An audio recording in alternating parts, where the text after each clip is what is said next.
How do you find an idea for a research project? A research project can be for a thesis for an MA, it can be for a thesis for a BA. In my faculty, there are other possibilities like making an internship report after visiting a place abroad. In all these cases, you need to find a topic for a research. And some students come to me ready with a great topic and everything is great. And with some students, it's much more difficult. Usually what I see when students are struggling with a topic, they either go very, very broad. So they're basically producing or aiming to produce a textbook on the topic, or they want to write about something very, very small. So they have to write about a particular judgment without any theoretical background. And my job is really to try to guide them toward finding the idea. And what I sometimes do is I do the following. I say, okay, fine, you can't find an idea that you're interested in, that's okay. I'm going to send you home in a second, and I will teach you how to write documents that will help you guide your idea. Something that I'm not about to speak about today, but later. I'm going to teach you how to write a skeleton, so how to write basically the structure of your research. I'm going to teach you how to write an abstract, which is basically a short version of your argument written in a particular way, going from the broad to the specific. And these two documents are a great idea. But before you start to write them, you need to know something about your topic. And I suggest that because you have some extra time, let's end the meeting now. And now we're just brainstorming, we're talking about ideas and start to throw ideas around. And sometimes, not always, but often, what happens is the students would really relax and will start to throw ideas that they were unsure about, that they were not so confident they can lead to their research. And one of these ideas will kind of stick. And I will tell them, aha, you see, now you find your idea, go home, write your abstract, write your skeleton, and you're ready to start to work. What this method does is it helps the students to relax and to free their mind to go to the topics that are already steering there. And what I want to teach you today in this very short video is exactly how to find this place in your mind and find out these ideas that are hidden there. That's the topic that I want to discuss today.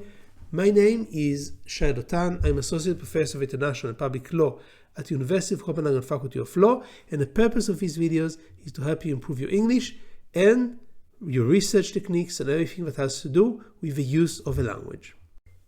The purpose of the technique that I want to teach you today is to get over the mental block.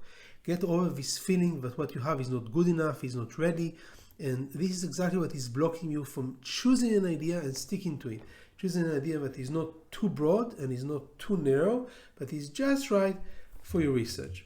Now, I'm saying that in this series of lectures also because I know that doing that in English is very, very hard for somebody who is not a native speaker.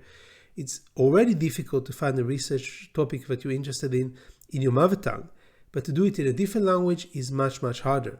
So if you are multilingual or bilingual and English is not your mother tongue, then writing research in English is difficult, and this is a difficult task to find your topic. And here is the technique that I recommend to you to do. Take a piece of paper or write in a Word file 10 ideas, 10 bad ideas. These ideas can be as bad as possible. I don't care if they are crazy, if they are deliberately too broad, deliberately too narrow. I just want you to write 10 of them. And I want you to open your mind to do that. Now, look at the list. And what I want you to see is a connection between the ideas. Now, what I want you to do is to try to find whether the ideas are gravitating around one particular topic. Or if you take pieces of the different ideas, if you can combine them around the same topic. So if you have, for example, several judgments in the field of tort law, are they all dealing with the same doctrine, the doctrine of causation, for example? If you have several areas in administrative law, are they all dealing with the question of lack of authority? You try to see the connection between these different ideas. Now, what I think you would see is if you open your mind to write these 10 bad ideas, you are relaxed, you don't feel judged. You are able to really throw these bits and pieces that were combined to build a big idea, or that are gravitating, again, going around the main idea that is the idea that you want to come up with. Now, how did I come up with this technique? When I started my PhD, my father gave me an advice. He said, when you're doing a PhD, you're going to have a lot of different ideas. I want you to open a file on your computer, and every time you get a new idea, just write it there. And I thought, what a great idea. I will probably have a lot of creative ideas that are very, very different from each other. And I write them down. And then after I finish my PhD, 4 or 5 years, I'll be able to have millions of ideas for papers that I can use. What happened was very different. What happened was, in this file, more and more ideas accumulated that were guiding me towards my topic in my PhD. So I was using this file deliberately to free my mind. And this freedom gave me the ability to go back and find interesting aspects of the same big topic that I was working on. And then I thought about this technique, and I tried it with myself and with my students as well. And I thought that if you really can't find an idea, and the main reason you can't find an idea is because something is blocking you, is preventing you from succeeding, then the method that you should use is you should write these 10 bad ideas, see what is common to them, and afterwards write an idea based on that. And once you have this idea, I highly recommend that you think of a nice title. That's very useful.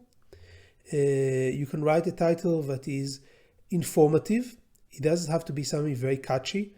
The key thing about titles, what makes titles very good, and probably we'll speak about it later also, is that they are very informative. They let the audience understand what the topic is about. If you find it hard to write an informative title, it seems too long or too complicated, you can try to break it apart to 2 pieces and put a colon in the middle. So have a title and a subtitle in a way. So the title can be like the title of my first book, for example, Reputation and Judicial Tactics, something that looks a bit catchy, connected to the topic obviously. Reputation and Judicial Tactics is exactly what I was dealing with. And then after the colon, I put a theory of national and international courts. So I have another explanation of the topic. So I have a title like this with a colon in the middle is great. Then you can write an abstract, and I teach you exactly how to do that in a different video. But basically the abstract is a way to go from a general topic towards a particular angle that you focus on, towards your own argument in the research. All of this in one paragraph, approximately 300 words. And then I want you to write a skeleton. A skeleton shows what you think will be the chapters and sub-chapters of your thesis when it's ready. How will the table of contents look? Once you do that, you have everything you need. So you're mused together about different topics. You found one that is similar to most of these bad ideas that are going in your head. You wrote your ideas down with a title, an abstract, and a skeleton. You have a topic, you remember it, you are ready to go. And I want to say that once you've done that, you are halfway through towards writing a great thesis. From my perspective, the best way to predict whether research is going to be good, whether a thesis is going to get a good grade, is whether you have a good topic that was thought about in a particular way like this, and that would be approximately 50% of a prediction of a grade. And the other 50% is very simple. It's how many times did you sit down to write? Not whether you were motivated to write, not whether you were inspired to write, but how many times you opened the file and wrote more. So it's a lot of hard work, a lot of discipline, every time forcing you to go back to the ideas, because your mind, as you probably noticed from this technique, goes in circles. It thinks about the ideas all the time. And you have to force it sometimes to go into a particular road. And that's what you do after you have a great idea. So start, open your ideas to 10 ideas, narrow to one idea, write a title, an abstract, and a skeleton. And from that moment on, you just write towards a final dissertation or thesis.